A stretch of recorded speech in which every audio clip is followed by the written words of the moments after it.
बिस्मिल्लाहिर्रहमानिर्रहीम, अस्सलाम वालेकुम। क्या हाल है जनाब? सब ठीक हैं? वो पंजाबी में हम कहते हैं ना बहू ना, बहू ए तेरे कुल काम नहीं होना, तू ना करी ना बहू ना। तो बवूमा जो है ना, साउथ अफ्रीकन कैप्टन, उसका नाम बहू ना होना चाहिए था। क्या ब्लंडर्स किए हैं बवूमा ने सेमीफाइनल के अंदर। कल जो साउथ अफ्रीका और ऑस्ट्रेलिया के दरमियान खेला गया ईडन गार्डन के अंदर, एक सीमिंग ट्रैक के ऊपर, overcast condition, moisture in the pitch, और टॉस जीतकर ऑस्ट्रेलिया को कहा जी आप बॉलिंग करें, हम बैटिंग करेंगे। क्योंकि उसके माइंड के अंदर था कि हम अच्छे चेज़र नहीं हैं जो 3-4 मैच चेजिंग करते हुए बड़ी मुश्किल से 1-2 मैच जीते हैं और 2 मैच तो हार गए वो चेजिंग करते हुए। सो उसके माइंड के अंदर ये एक चीज़ चल रही थी कि यार हम चेज़ नहीं कर सकते, कि तो हमने बैटिंग ही करनी है। अच्छा जी, आपने बैटिंग करनी है, तो अगर आपने इतनी ओवरकास्ट कंडीशन के अंदर बैटिंग ली है तो फिर आपको सर्वाइव करें न्यू बॉल, जो 5-10 ओवर हैं ऊपर से निकालें। लेकिन आपने उन्हीं 10 ओवर के अंदर सारा जो अपना कबाड़ा करना था वो करवाना था, करवा लिया। 4 ऊपर से आउट करवा दिए, 4 टॉप बैट्समैन डिकॉक, बबूमा, फिर माकरम और वेंडडूसन, चारों आउट हो चुके थे। 10 ओवर में सिर्फ 18 रन किए साउथ अफ्रीका ने। और कंट्रास्ट अगर देखें आप दूसरी तरफ से, वो 10 ओवरों में 74 कर गया Australia with the help of head and Warner. तो आप डिफरेंस देखें यहाँ कितना डिफरेंस है। एनी हाउ मिलर ने बहुत ज़बरदस्त इनिंग खेली, सेंचुरी स्कोर की उसने कल। और उसने जो पार्टनरशिप की क्लासन के साथ मिल के, Klaasen got out the wrong time, Head ने उसे आउट किया। वो 47-48 पे खेल रहा था, वहाँ पे उसका आउट होना नहीं बनता था। अच्छी पार्टनरशिप हो रही थी, 119 पे जाके 5वीं विकेट गिरी। और साथ ही जेंसन भी अगली ही बॉल पे आउट हो गया और 6 आउट हो गया 119 पे। कोर्ट्जिया ने अच्छा अच्छा साथ दिया मिलर का, लेकिन वो भी आउट नहीं था, उसने रिव्यू नहीं लिया। मुझे समझ नहीं आती, कई दफ़ा तो कैप्टन जो हैं वो बिल्कुल ही फजूल सा रिव्यू ले लेते हैं, जो नज़र आ रहा होता है नेकेड आई से कि यार ये आउट नहीं है, लेकिन वो रिव्यू ले लेते हैं। लेकिन जब ऐसी पोजीशन के अंदर आप फंसे हुए हैं कि आपको पता है कि आपके बाद कोई भी बैट्समैन नहीं है पीछे से बैटिंग करने के लिए, तो वाई नॉट, हमने अचार डालना इन रिव्यूज़ का, यूज़ करें उन रिव्यूज़ को। लेकिन उसने रिव्यू नहीं लिया, वो आउट नहीं था। अगर वो थोड़ा सा और खड़ा हो जाता मिलर के साथ तो ये 20-30 रन और हो सकते थे, जो कि बहुत ज़्यादा डिफरेंस डालते। बट फिर भी मैं समझता हूँ कि मिलर की ज़बरदस्त इनिंग की वजह से जो साउथ अफ्रीका ने 212 रन बोर्ड पे लगाए, इट वाज, आप कह सकते हैं शायद वो पार नहीं था, लेकिन वो फाइटिंग टोटल था, उसको डिफेंड किया जा सकता था।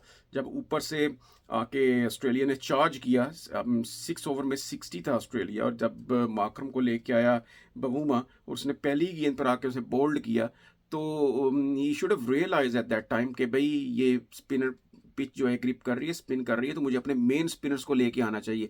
लेकिन उसने वहाँ पर ट्रिक मिस किया और उसने अपने एक तरफ से पेस को और एक तरफ से मार्करम को लगाई रखा, और हेड जो है वो एक उसको एक लीन, एक आसान सा पैसेज मिला, और उसके अंदर उसने क्विकली रन स्कोर किए। 62 उसने किए 48 बॉल्स के ऊपर, और वही डिफरेंस था। 62 रन भी स्कोर कर गया, 2 आउट भी कर गया साउथ अफ्रीका के। That's why was the man of the match yesterday. और 100 रन 13 ओवरों के अंदर ऑस्ट्रेलिया कर चुका था, हाफ ऑफ इट उन्होंने कर लिया हुआ था। आप देखें, जब महाराज को 15वें ओवर में लेके आया, बहुत लेट लेके आया, आते साथ ही उसने पहली गेंद पे ही ट्रेविस हेड को बोल्ड किया। और उसके बाद स्टीवन स्मिथ और लेबुशैंग, पूरे टूर्नामेंट के अंदर ये दोनों जो हैं ये प्रॉपर, मुझे तो फेल ही लगे हैं। इनकी कोई ऐसी खास परफॉर्मेंस नहीं नज़र आई इसके अंदर। लेबुशैंग फिर एक तो बहुत क्लोज एलबीडब्ल्यू सर्वाइव कर गया, दूसरा वो नहीं कर सका। सीधी शॉट यार खेलो, स्पिन कर रहा है बॉल। और ये एक मुझे समझ नहीं आती बात की कि ये 212 रन थे, तो आज से 20 साल पीछे चले जाएं तो इतने रन होते थे, 212, 220, 250, ये विनिंग टोटल होता था। और क्यों विनिंग टोटल होता था कि पिचेस जो हैं वो स्पोर्टिव होती थी, और जो games of the rules of the game हैं, पावर प्ले जो हैं वो इतने बेहंगम नहीं होते थे जो अब हैं इस वक्त। तो दोनों के पास चांस होता था, बॉलर्स हो बैटर्स हो, दोनों के पास चांस होता था कि अपनी स्किल्स को वो दिखा सकें। और जहाँ पे बॉल, अब मसला ये है कि कितनी T20 क्रिकेट आ गई है, बैटिंग पिचेस आने की वजह से जो बैट्समैन और थ्रू द लाइन खेलते हैं उनके अंदर वो पेशेंस ख़त्म हो चुका है। जहाँ पे बॉल थोड़ा स्पिन करता है, ग्रिप करता है, सीम करता है, स्विंग करता है, बैट्समैन के पास कोई जवाब नहीं होता उसका और वो आउट होते हैं। और आप देखें यही हुआ है कल स्मिथ के साथ भी देख लें, 60 ओवर बॉल्स उसने खेली 30 रन के लिए। लबुशेंक देख लें, ही वॉज नो वेयर। और फिर जब ये 2 आउट हुए हैं उसके बाद जो अच्छी इनिंग खेली है वो आके खेली है इंग्लिश ने, बड़ी मैच्योर इनिंग खेली है उसने। जो 20 ओवर रन्स किए हैं उसने बहुत फ़ायदा पहुंचाया ऑस्ट्रेलिया को ये रन्स चेस करने के लिए। लेकिन फिर बवूमा ने वहाँ पे ट्रिक मिस किया। कोटसिया एक तरफ से बहुत अच्छी बॉलिंग कर रहा था, लेकिन मुझे समझ नहीं आई कि रबाडा आपका मेन बॉलर है, माना कि वो पहले कुछ ओवर्स के अंदर उसे मार पड़ी है, लेकिन उसने सिर्फ 6 ओवर किए हैं, उसको वापस नहीं लेके आया गया। आप क्यों नहीं चांस लिया रबाडा के साथ, जब कोटसिया इतनी अच्छी बॉल कर रहा है एक तरफ से। मार्को येंसन को लेके आया जिसको पहले ठीक ठाक मार पड़ी थी और वो उसकी लाइन और लेंथ भूला हुआ था बिल्कुल, उसने वॉइड्स भी काफ़ी की कल। But really disappointing after watching south Africa again losing another semifinal. I mean ये टीम ने तो कसम खाई कि जी हमने सेमीफाइनल से आगे नहीं जाना।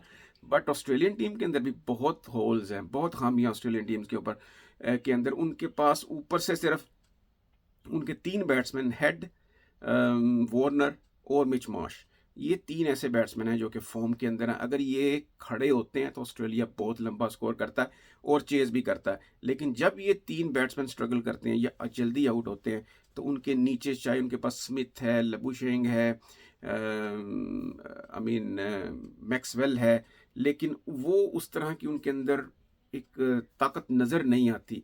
और अब फाइनल में अगर आप देखें अगेंस्ट इंडिया, इंडिया तो खैर बिल्कुल ही फ्लॉलेस क्रिकेट खेल रहा है। उनके सारे बॉक्स स्टिक्स हैं, टिक किए हुए हैं उन्होंने, और तमाम बैट्समैन उनके स्कोर कर रहे हैं, बॉलर उनकी विकेटें ले रहे हैं। सो वो तो अनबीटेबल साइड लग रही है to be honest. But Australia being Australia, 5 time world champion, 8वां वर्ल्ड कप का फाइनल खेलने जा रहे हैं वो संडे को। So they know how to play in the finals and how to win the world cup. ये एक चीज़ उनके एडवांटेज में जाती है। Otherwise India is far far superior than Australia right now. But Bavuma की ख़राब कैप्टनसी की वजह से, ना ठीक टाइम पे डिसीजन लेने की वजह से ये कॉस्ट किया मैच साउथ अफ्रीका को। दिस टाइम मैं साउथ अफ्रीका को चोकर नहीं कहूँगा, क्योंकि पहले जो सेमीफाइनल्स हारता रहा है साउथ अफ्रीका, अच्छा खेलते हुए एक जीतता हुआ मैच हार जाते थे, तो वो चोकर कहलाए। लेकिन इस दफ़ा हमने देखा है कि वो एक हारा हुआ मैच जीतने जा रहे थे। कोशिश उन्होंने बहुत की, लेकिन बस कुछ कैप्टनसी के डिसीजंस की वजह से वो ओवरकम नहीं कर सके ऑस्ट्रेलिया को। But any have better luck next time. So congratulations to Australia ji. बहुत ज़बरदस्त फाइनल होगा, 2003 का रिपीट होगा। तब तो ऑस्ट्रेलिया ने इंडिया को मार दिया था। 20 साल बाद देखते हैं कि क्या सिचुएशन होती है, but it's going to be a good final. So फिर आपसे नेक्स्ट वीडियो में मुलाकात होती है इंशाल्लाह। तब तक के लिए अपना ख्याल रखें। वीडियो अच्छी लगे लाइक करें, सब्सक्राइब करें, शेयर करें, और अपना ख्याल रखें। तो हमें याद रखिएगा। इंशाल्लाह फिर आपसे मुलाकात होगी। अल्लाह हाफ़िज़, अस्सलाम वालेकुम।